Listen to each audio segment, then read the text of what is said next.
Good morning and happy 4th of July, Caw Prairie. Notice I didn't say Happy Independence Day, and there's a reason for that. Because, well, in 1776, the signers of this Declaration of Independence, well, they weren't at all sure that they were going to be successful. Did you know that so many of the signers were pretty young? In fact, I read an article that called them the revolutionary millennials because so many were in their teens and 20s. Thomas Jefferson himself was only 33. I mean, this was a young group that had aspirations for the future. So they declared independence, but there was by no means certain that they were going to get independence, which is why we call it the Declaration of Independence and not the Guarantee of Independence or the Achievement of Independence document. I mean, it's a statement of aspiration more than actuality. And in fact, a lot of who we are as people, as Christians, as Americans, is really aspirational. I mean, I think about recent political slogans. Yes, we can. Make America great again. Build back better. Heck, even the old school liberty and justice for all. Those things aren't accomplished yet, but they're things we aspire to. And that's always been part of America, to reach for the heights of greatness and, well, even more importantly, to reach for the heights of goodness. America's had to work hard, sacrifice, and then when we make mistakes, because we sure do, we have to be mature enough to admit it and then actually repent and change course periodically and develop better habits. And habits don't happen automatically. They get formed in our families for sure, but they need reinforcement. They need reinforcement from teachers and coaches. They need reinforcement from pastors and youth advisors. They need reinforcement from the role models around us. Habits are so important that they can't be left to an individual or even to a family. Habits get developed because we're a neighborhood. And people who love the people in their neighborhood care enough about them that they form a community that parents and families can lean on to teach one another how to be good. You know, a famous politician, well, or infamous, depending on your political stripes and perspective, once said something that I think is profoundly unpolitical, non-political. She said, "It takes a village to raise a child." I think, holy cow, that's totally scriptural. And you know, it takes countless good villages of good neighbors to make a country great. Or even more to the point, to make a country good. And Jesus once told a parable about good people. I would clump them together and call them good neighbors. And he gave them so much praise and such a reward, but they hadn't done what they had done seeking praise or seeking reward. In fact, they weren't flashy or famous things. They were kind of probably the things that you and I, if our neighbors did them, we might not even notice very often. They didn't do them to get credit for them, but they did it because they wanted to do the right thing. They wanted to honor God maybe. They wanted to make their neighborhood safe. They wanted to make their children see what goodness and righteousness was. Jesus caught them in the act, so to speak. And that's what I want to do now. For the next 4 weeks at Caw Prairie, we have caught people in the act of being good neighbors. And we're going to watch them. We're going to watch and listen to them as they share some of their story about doing the right thing. But we're also going to look more deeply into God's Word and see how we can find God's heart if we peer into His Word and peer into the neighbors next to us. Today, actually, we're going to start. Today is July 4th. Independence Day, 4th of July. And did you know that a good fraction of those signers were first-generation immigrants? Not a majority, but a good fraction. And those that weren't first-generation immigrants who, got off the boat recently, a good fraction, the rest of them, their parents or grandparents were new to the country where they had come seeking more economic opportunity and sometimes to flee potential oppression or violence. So when I think about it like that, you've heard the expression, as American as the 4th of July. I want to suggest to you, we could just as accurately say something is as an American as being immigrants, right? In fact, there's a famous 1700s or 18th century, to use the kind of cool talk, there's a famous 18th century founding father who signed the Declaration of Independence, who was an immigrant. In fact, who got so famous, He's on one of our most passed around bills of currency. I won't tell you which one, I'll let you figure that out. In fact, as an immigrant, he was so foundational in creating the infrastructure that America built on to become the great and good country that we have, that I'm just so excited to cite him on July 4th, one of the signers of the Declaration of Independence, and point to him as probably one of America's most influential early immigrants. You may not have heard of him, but he's kind of a big deal on Broadway now and on Disney+. Take a look. Alexander Hamilton was born to unmarried parents in the British West Indies. Because his parents were unmarried, the Church of England would not allow him to attend their school. A tutor and the family library of 34 books provided Hamilton's education. Hamilton's father abandoned the family, and shortly after, his mother died. All that was left to him was the family library. August 30th, 1772, a hurricane devastated the island. Hamilton wrote a sweeping account of the storm. Local businessmen were so impressed with his writing that they paid for his passage to America to get an education. The 17-year-old immigrant student wrote one of his first political writings in response to Samuel Seabury's pamphlet attacking Congress. This resulted in a verbal battle by pamphlet between Seabury and Hamilton. Hamilton ends his final argument by saying, "I consider civil liberty in a genuine, unadulterated sense as the greatest of terrestrial blessings." The Battle of Yorktown, 1781. Monsieur Hamilton, Monsieur Lafayette, in command where you belong. are you saying no sweat? We're finally on the field. We've had quite a run. Immigrants, we get the job done. Interestingly, late last night, a group of Caw Prairiers, adults and teenagers, got back from their mission trip to the Mexico-Texas border. I guess a Mexican-United States border, but you know how Texas is. Anyway, they were down there trying to understand, with the help of a great organization, Border Perspectives and YouthWorks, our youth ministry partner, our youth mission trips partner, they were trying to understand more deeply about what it means to be a migrant, an immigrant, a refugee, not just the impact on American citizens, but on the difficulty and burden and impact on those migrants themselves. And so I look forward to having them share their stories over the course of the summer, and I give thanks that they're back safely. But today, I want to get our message series Neighborhood Watch started with an interview with a very impressive immigrant herself. She's the chemistry professor at Donley College in Kansas City, Kansas. Her name is Ana Maradiaga, and she gave me the privilege of sitting down with her in her lab this last week and talking with her about what it's like to be a Christian and an immigrant and what she's come to learn through her story and the stories of others. Anyway, I hope you'll enjoy the interview. I wonder if I should have asked her if we could sing it. Well, hi, Caw Prairie. I am Pastor Dan McKnight, and I am a guest in the chemistry laboratory of Professor Ana Maradiaga. Yes. And Professor Maradiaga and my wife Laura are co-workers, colleagues here at Donley College in Kansas City, Kansas, which has the unique distinction, I understand, of being the most ethnically diverse college in the American Midwest. Yes. And so I'm here today to, first of all, because Laura and I, we think the world of Ana. We helped, if you see some of the test tubes in the back, we helped unpack those several months ago. So we kind of feel like we're insiders here.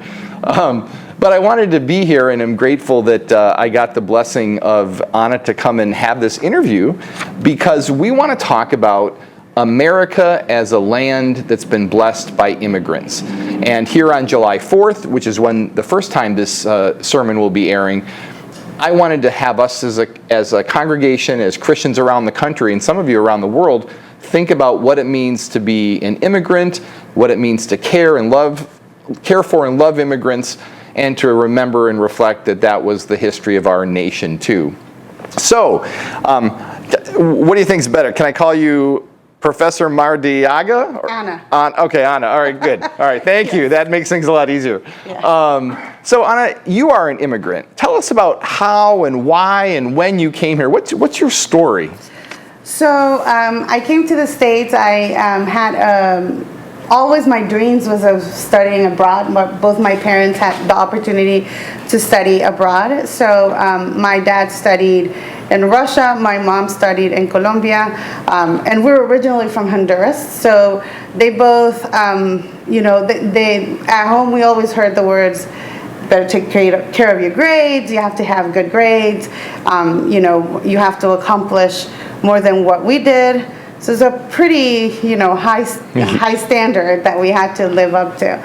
And so, since I was young, I started studying until I applied to the Fulbright scholarship, and I got the Fulbright, and I came here. And when I came to the United States, and then that's fate, I kind of met again with one of my former boyfriends from high school, and he had been kind of, those who you part with, but always keep a good relationship, so we were always good friends, and he had happened to go to Chicago to study in culinary arts, and I happened, because you choose 3 different universities, and you don't really know where you're going to end up at. I had, Texas, I think it was Purdue and the University of Illinois at Urbana-Champaign, and he just happened to be in Chicago, and I happened to go to Urbana-Champaign. Okay. And so, then we got back together, we saw each other, and just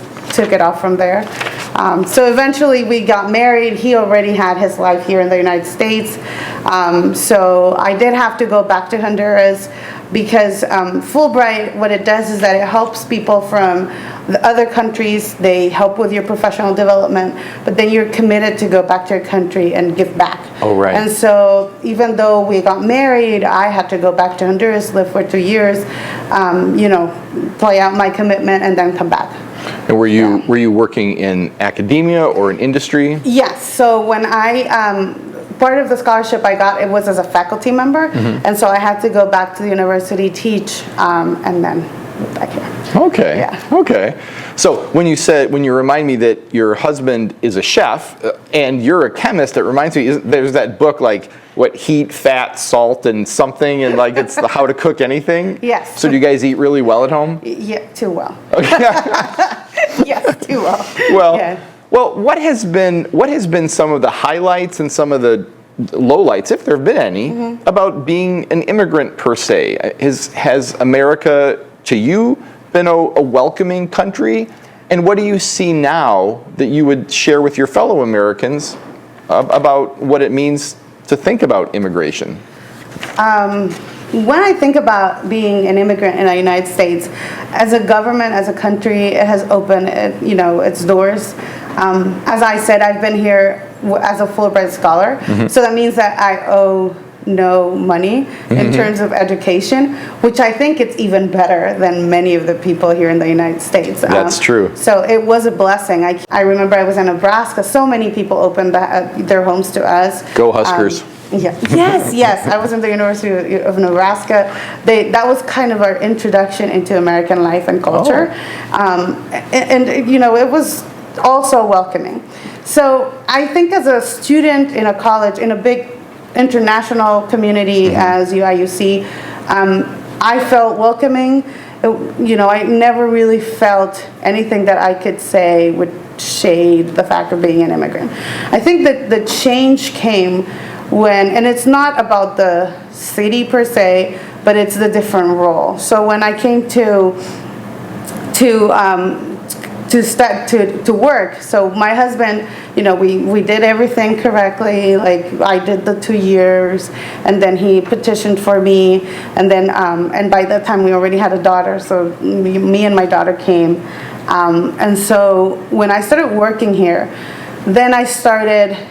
Even if I was at a community college, the stereotypes, I think it's something that kind of hurts because, you know, you come from academia, came from teaching in Honduras, and I came here, and they always assume I was always either, you know, running errands or cleaning the lab or, you know, and not to say that those are not good jobs, but it's also discouraging to think that they cannot imagine that I would be the professor, you know, and so those are kind of the things that it takes you back.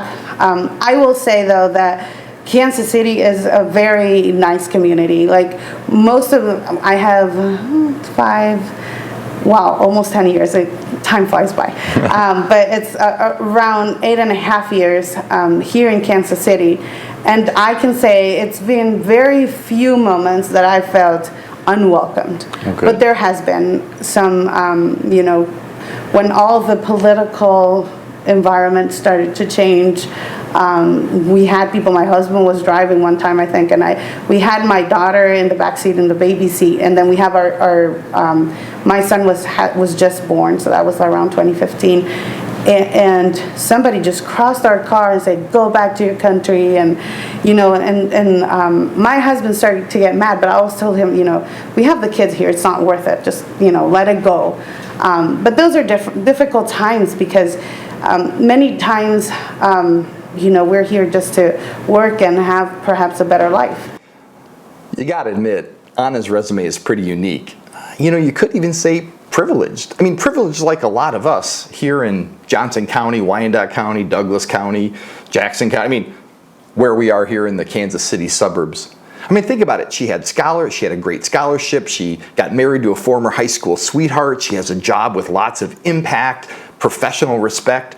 Hers is not the story of an unlucky immigrant. But even the small episode she did share about the jerk who cut them off with their car and yelled at them to go back home remind us of the pain of being, in her case, a Hispanic person in the United States of America. Which for a Christian ought to make us pretty sad, heartbroken even, because in the book of Genesis, the Hebrew scriptures tell us that the first humans were made in God's image. And because they emerged, we know from both scriptural indications and from archaeological indications, they emerged in probably modern day Iraq. We ought to assume that they were much darker skinned than at least people like I am. Like, give a look. So God created human beings in His image. In His image, I mean, look, we all look like one another. In the image of God, He created them. Male and female, He created them. So I wonder if it breaks God's heart when you and I, we see people who don't look like us, and we get afraid. We feel discomfort or even distaste. Instead of like joy and curiosity that, hey, can you believe it? Like, we're both in God's image. I mean, imagine walking down the street seeing somebody completely different race, different look, different hair, and just hollering at them like, yo, hey, we both look like God. You probably ought to stay on the other side of the street because who knows what kind of interaction that could provoke otherwise. But the point is, we're made in God's image. In fact, if archaeology and scripture is accurate, probably the more darker skinned you are, the closer you are to God's original family. Now, obviously, immigration today does have those kind of racial overtones, but it also involves some legitimate policy and economic and cultural debates, and Christians can be on different sides of that. Probably the most talked about thing in recent years anyway has been something called the DACA program, the Deferred Action for Childhood Arrivals. Basically, we could deport you, but we won't now. And you got to pay a lot of money in order for us to let you stay here. So, obviously, it's a little bit political. And I want you to know, as a community church pastor, every once in a while, I think it's an obligation that I have, that we as leaders have, to make sure that those of us in the chairs, we have a handful of facts. So when we're talking about things, we don't make Jesus look bad by not knowing whereof we speak. And I say that because I learned some things in this kind of 2-minute clip that I want to share with you from Professor Ana Mardiaga. Take a look. What about the DACA students? And what does it mean? What are the limitations, the hardships, or the privileges of being a DACA student? Because not everybody is going to know what that really means. We've just heard it on the news. So a DACA student was benefited by the program, a deferred action in which they are allowed to study in the United States, to mostly work because they have a social security number. It gives them temporary protection against being deported. So in some sort of way, it allows them to legally be present here. But it also does not allow them to be a resident, which means that they're not eligible for any government help. They cannot be funded through any scholarship that is NSF or in terms of science, or for example, any scholarship that comes from the Department of Education. So any government funds, they're not FAFSA eligible. They cannot take those student loans that have to do with FAFSA either, like no money. And so every time you see a student that is DACA, most likely they're paying their way through college. They are allowed to work, but even if they would qualify smart enough, hardworking enough to get a scholarship, they can't get it. I've seen students who have amazing GPAs, great scores in standardized testing, but because of their legal status, they are not eligible for many scholarships. Even when we manage here, many of the scholarships are limiting into that. It has to be a resident, and so these students, they pay their way through.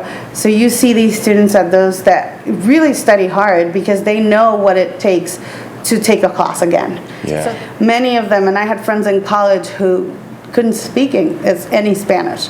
And they were worried because, again, what would happen if they were deported and taken back to their countries of origin?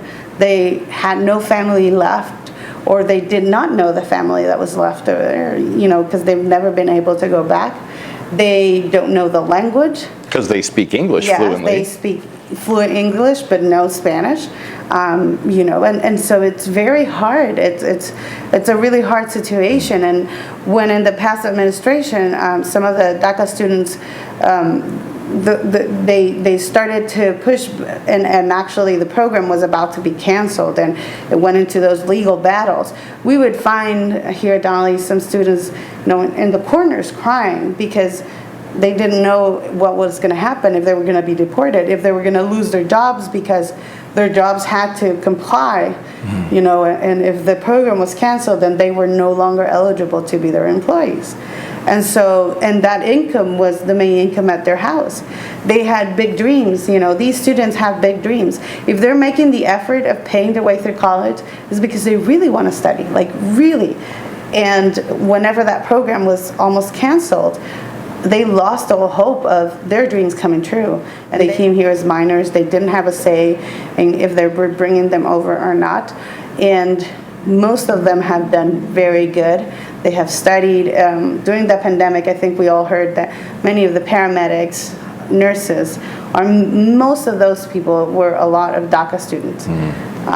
Because I think that being raised, you're grateful for what you're given, but you also want to help others. And I think that's what comes into play when you see all of these people serving, in all of these institutions, especially when you want to serve the weak in the health sciences, for example. So these students are here because they want a better life. And they certainly are having it better than maybe they would have in their countries of origins. So they're here to serve. And I think that as much as we can give them an opportunity to advance and accomplish their dreams, because they're getting it even more tough than, everybody complains about higher education being so expensive and so hard, but for them it's even more. Wow. Yeah. Well, and as a guy that's getting older in years and it someday will be retired, I'd like a go-getter, energetic workforce to help pay into Social Security and be. So there's selfish reasons, but there's also the Christian reasons. Yeah. I sometimes wonder if the angel hadn't told Joseph to bring his family back home to Nazareth, Jesus would have grown up in Egypt as a foreigner, right? And I'm sure God would have still accomplished things, but it was that close. And that's the situation for so many hundreds of thousands, if not millions of people in America today. Yeah. So Anna portrayed those DACA students not just as dedicated, hardworking, and ambitious, but oftentimes as people who wanted to give back to their new country, to the United States out of gratitude, to take on jobs as nurses or EMTs, particularly in the last pandemic. And in her words, to serve the weak. And when I hear serve the weak, I'm reminded of that parable that Jesus told, that prophecy that Jesus made, that Matthew recorded in his gospel, and that we're going to be taking a look at just a little bit every week. Would you listen with me? But when the Son of Man comes in glory, and all the angels with him, then he will sit upon his glorious throne. All the nations will be gathered in his presence, and he will separate the people as a shepherd separates the sheep from the goats. He will place the sheep at his right hand and the goats at his left. And then the king will say to those on his right, "Come, you who are blessed by my Father, inherit the kingdom prepared for you from the creation of the world. For I was hungry, and you fed me. I was thirsty, and you gave me a drink. I was a stranger," the Greek word also means foreigner. "I was a stranger, and you invited me into your home. I was naked, and you gave me clothing. I was sick, and you cared for me. I was in prison, and you visited me." And then the righteous ones will reply, "Lord, when did we ever see you hungry and feed you, or thirsty and give you something to drink, or a stranger and show you hospitality, or naked and give you clothing? And when did we ever see you sick or in prison and visit you?" And the king will say, "I tell you the truth, when you did it to one of the least of these, my brothers and sisters, you were doing it to me."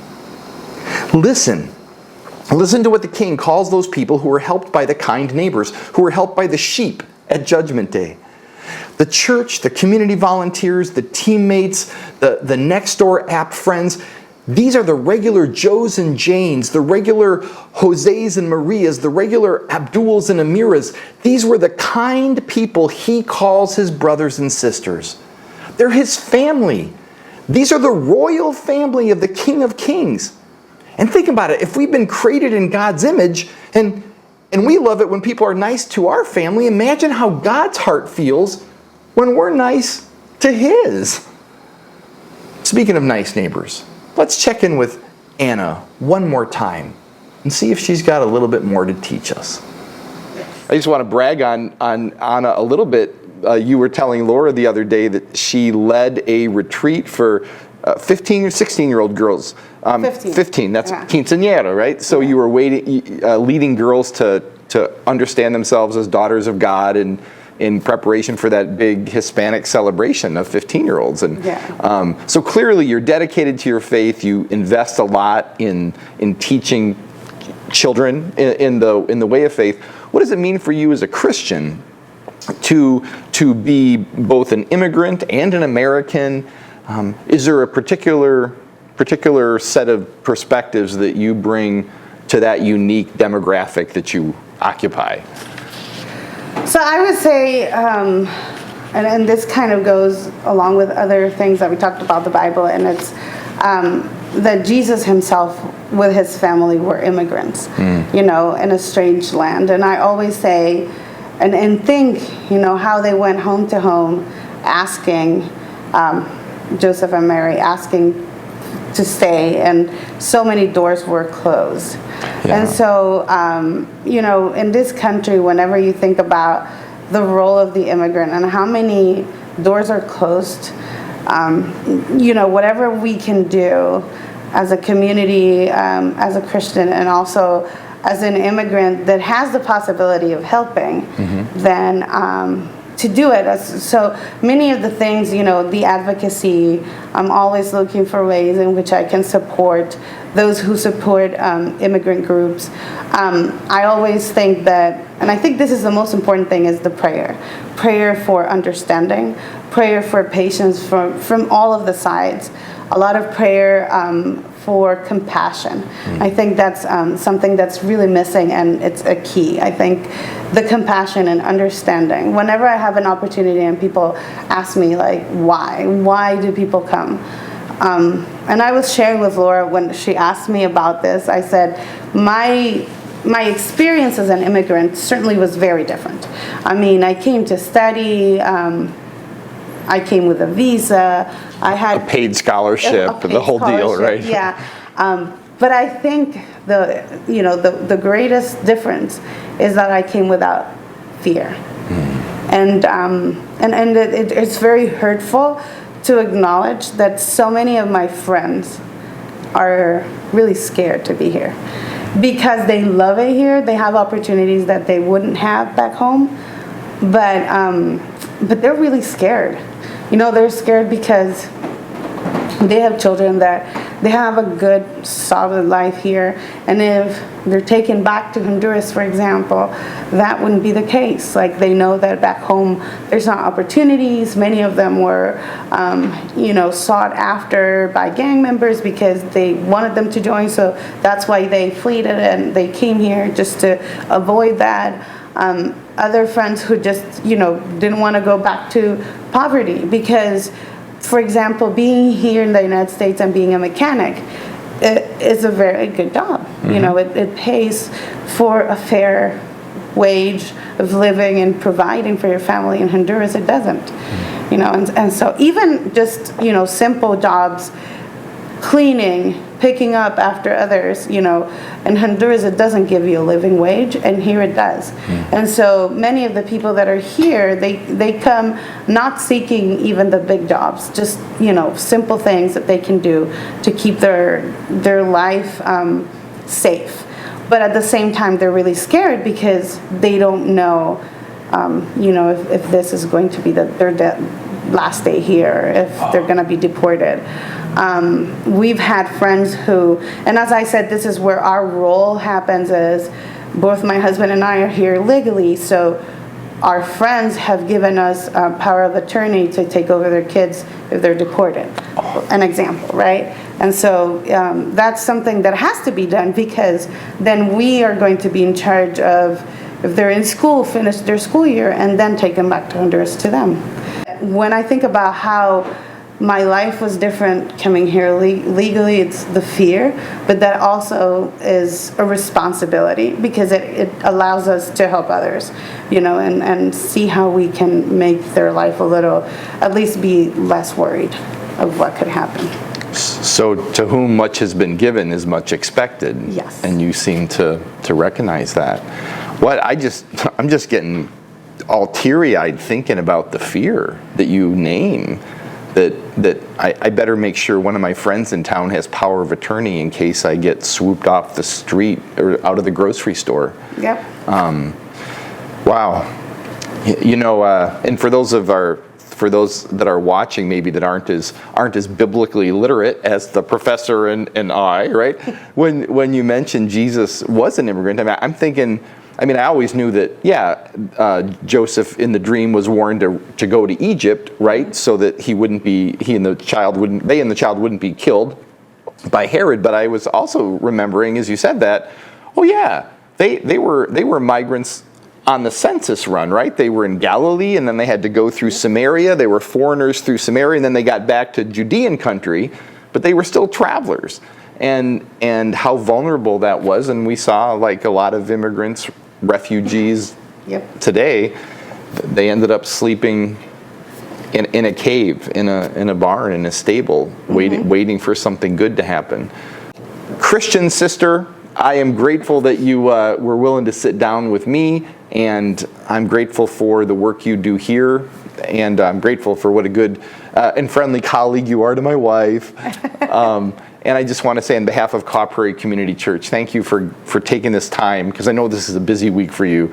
Thank you for taking this time to help open our eyes and our hearts to what it means to be an immigrant and a grateful American. So. Thank you. Thank you so much. Thank you for the opportunity. So Paul wrote a letter to one of the churches that he planted, the church at Colossae. And they were having a hard time there getting along, being kind, being good neighbors. I'm going to quote you some of chapter 3 of that letter, because I think it speaks to our goal of being good neighbors and watching over those that God has entrusted to us in our community. Let's take a look. So, Colossians 3, verse 7. You used to do these things when your life was still part of this world. But now is the time to get rid of anger, rage, malicious behavior, slander, gossip, and dirty language. Don't lie to each other, for you've stripped off your old nature and all those wicked deeds. Put on your new nature and be renewed as you learn to know your Creator and become like Him. Remember, Creator? We're all made in His image. In this new life, it doesn't matter if you're a Jew or Gentile, that is, a foreigner, circumcised or uncircumcised, barbaric, uncivilized, a slave or free. Christ is all that matters, and Christ lives in all of us. Since God chose you to be the holy people that He loves, you must clothe yourselves with tender-hearted mercy, kindness, humility, gentleness, and patience. Make allowance for each other's faults and forgive anyone who offends you. Remember, the Lord forgave you, so you should forgive others. Above all, clothe yourselves with love, which binds us all together in perfect harmony. And let the peace of Christ dwell in your hearts. For as members of one body, you are called to live in peace. And always be thankful. And whatever you do or say, do it as a representative of the Lord Jesus Christ, giving thanks through Him to God the Father. Church, that's my aspiration for my life, for our church, and yeah, for our country. So happy 4th of July, Caw Prairie. Stay safe. And may your heart really care about your neighbors and your neighborhood, and may you watch over them with prayer and peace. In Jesus' name, amen.